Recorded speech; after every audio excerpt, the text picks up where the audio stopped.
So I've come on to do a little bit of, I guess, I wouldn't say a tutorial as such, but sort of just show you my little process. A number of people, after seeing what I've been doing with my art book, my Woolworths art book, where I've been doing like the tissue bleeding in it, I've commented and asked, I've never done tissue bleeding, can you sort of demonstrate? So I thought, yeah, why not? So yeah, this is sort of just my sort of explanation of what I do. I mean, I learned how to do this in primary school, but judging by a few of the comments, I guess your primary school skipped that, or mine was just very, very poor and we couldn't afford crayons. So yeah, so I thought I'd just come on and just sort of show you my process. So what I've done is I've just stamped a couple of images, and they are pretty naff images. I mean, I even got that one upside down, but I just did that just to show you that you can work with images as well as just doing it on plain paper. Now I use Memento black ink, and I use this because I like to colour with alcohol markers, and this does not bleed. So I'm not 100% sure if that has anything, if you were to use a different black ink, whether or not it would move on yours. It won't move on mine, but again, I don't know if that's the ink or the technique, because to be honest with you, when we were kids, it was just cover the page and then draw on it later. But yeah, so kind of trying to be a bit more arty and show you. So basically, you just need card, a pot of water, a brush, and some tissue paper. So the tissue paper I use, I get from B&M and Home and Bargain. I've just grabbed a selection of colours, and some of it was even gifted, probably. So yeah, and this one was certainly gifted, and I've never ever tried to use one with, detail in it. So I thought, oh, let's try that together. Now, the colour I already know, that's not going to have an impact.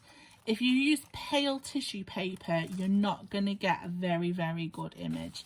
You would have to keep layering it and layering it and layering it and layering it, and that's boring. So the brighter the colour, the more colour you're going to get on your paper. So yeah, I've just picked out a few. So I've got blues, reds, this other blue, yellow, orange, that's not even orange, that's green, and purple. And yeah, so I just thought I'd show you my process. Now, as an adult, I have a heat gun, and this is very, very handy because it's going to speed up the process a lot. As a child, it was make, dry it out in the sun and come back to it tomorrow. So if you don't have a heat tool, unfortunately, you'll have to dry it air dry, or any other means that you have, maybe a hairdryer, I don't know. But yeah, so this is basically the process that I do. And yes, so I'm gonna work with the peacock image first. So what I like to do is just tear small parts, and then I might even tear even smaller parts. So I'm just tearing away at the tissue paper. Now, on some of the tissue papers, it will tell you like a warning, like if you get this product wet in the rain, because let's face it, we use tissue paper for like wrapping up gifts and things. So it says on it like they might stain if wet. Now, if you see that on the packaging, you have got some really, really good tissue paper for tissue bleeding, because it means that the pigment in it is going to bleed, basically. And that is what we're aiming for anyway. So I'm just picking out some of these purples, blues and greens, because I really like using these colours for the peacock. That's what I used in this one. In this image, I just picked out some of them colours. So that peacock there was coloured by using this tissue bleeding. So I actually use smaller chunks for this, but I'm just gonna get on with it because I don't want this video to be too long. And all you do is just wet your page. So I'm just basically wetting my image like so. They're really, I want to pretend that I'm like some sort of faffy artist, but I'm really not. I'm a big kid. So then what I'm just going to do is lay the tissue paper over, and you can just fold it how you like. You know, when it folds over in itself, you're going to have deeper, darker colours. When you fold it over each other, you're going to have them colours blend together. So it's just a case of basically like collaging really, but using tissue paper. But I feel like I'm a little bit advanced to my younger childhood days, just purely because I'm using, you know, stamped imagery, and I'm trying to play with them images. So as it starts to get a little bit dry, just apply your water. You want to get that tissue paper to really stick to the page, and then it's got more chance of bleeding, it's got more chance of that colour being absorbed into the card, and you're going to get such a lovely picture. So I'm just adding the tissue paper, overlapping it in certain areas, going over with my brush. Let's get some of this lighter blue in. Like so. Rip that off. It's really about having fun, messing around. Pretend you are a little child again. I mean, what's the harm in that? It's quite fun. I enjoyed it. I enjoyed school, especially art. I loved art. My granddad was a lovely artist, so he taught me one or two tricks and things.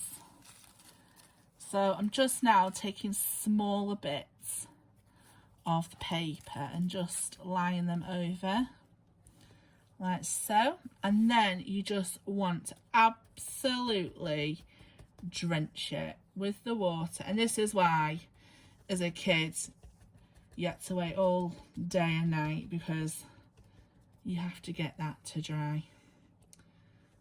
So that's like that. Now I'm just gonna move on and do the other images, and then I'm gonna heat it all together, so I'm not going off and on. So with this one, I'm just gonna do another bit, and I'm just gonna use bigger chunks, and I'm gonna lay them off. So water first, and then lay it on top. And I'm just gonna show you, like, if you lay the same colour over, you're gonna end up with a deeper colour. Well, you should do. But it all depends on your brand of tissue paper, and also the colour itself, because you know. And then you're going to mix colours, so blue and yellow. I'm going to make the green. Just layering and layering. Now, the colour that's strongest there is going to be yellow, because it's the one closest to the paper, and we're just like bleeding the colour through there. So let's add a little bit of this red to the top.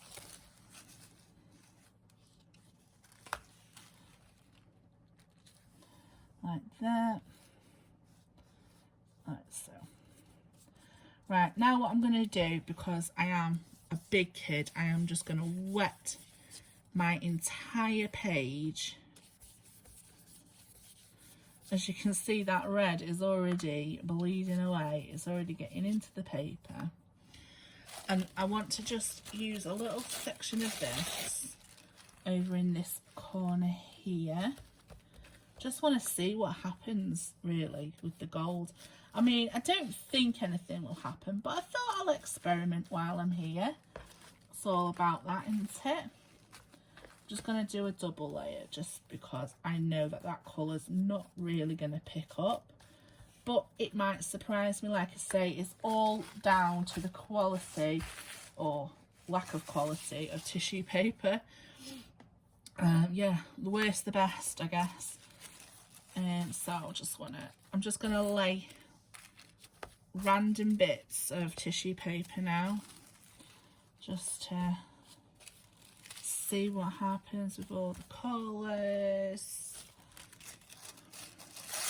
What fun this is. Oh,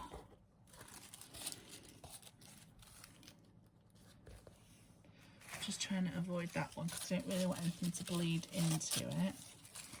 Let's just add another piece of green here. Okay, so make sure everything is absolutely sopping wet, because when it's wetter it's going to bleed more, and that's what we want. Lots of fun. Okay, so now I have a wet page full of stuck on tissue. I'm just going to fast forward this bit because I don't like the noise of the heat gun. Dry it off and then I will show you what's happened after.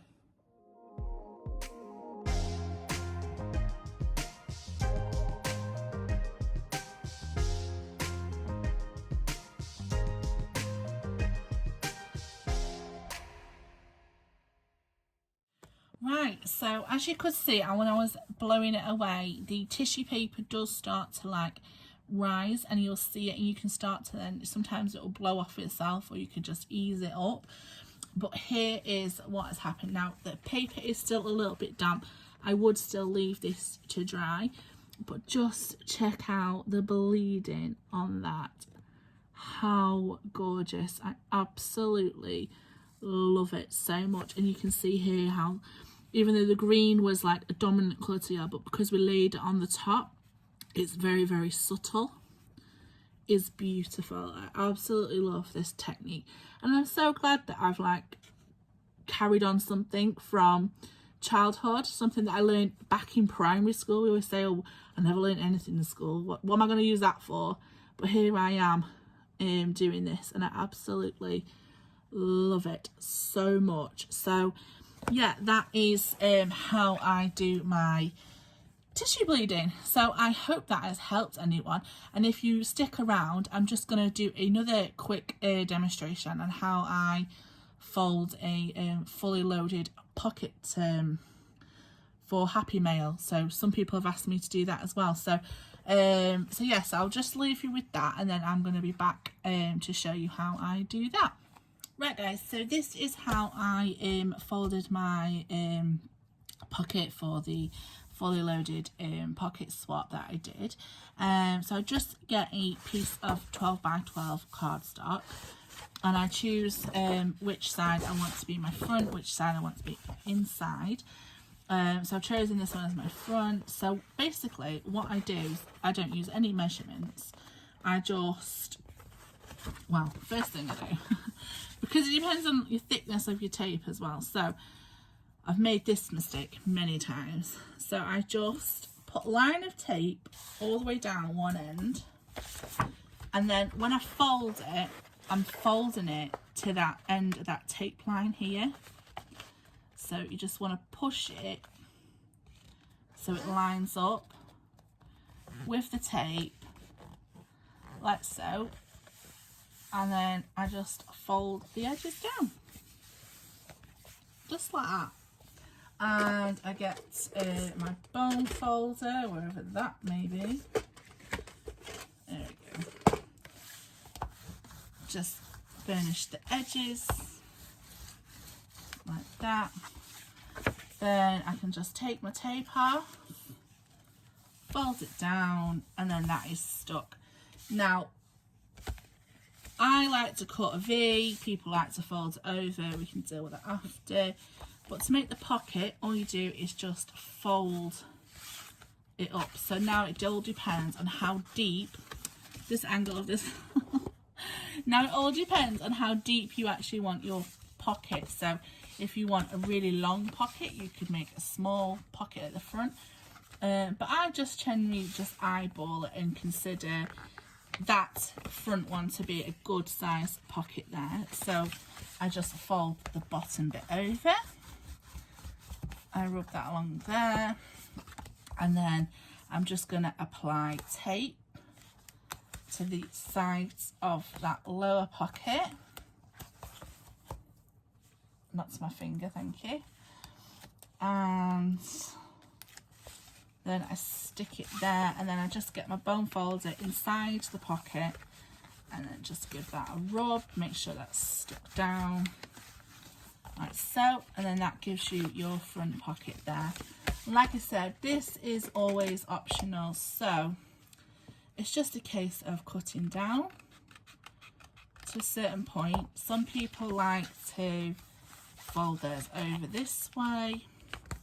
Depends on how you really want to decorate it, really, to be honest. I sometimes cut mine off. You could cut further down if you need a bigger access point. But yeah, that is basically it, the how to make a pocket for the fully loaded pocket swaps. So yeah, I hope you enjoyed these little mini tutorials. Well, I don't like to say tutorials because it's sort of like it's me just showing you how I do it, so it's like my version or whatever, how I do things basically. So yeah, so that's for everyone that has asked, requested, and I hope you're all well. Take care of yourselves, and I'll see you all again soon. Bye.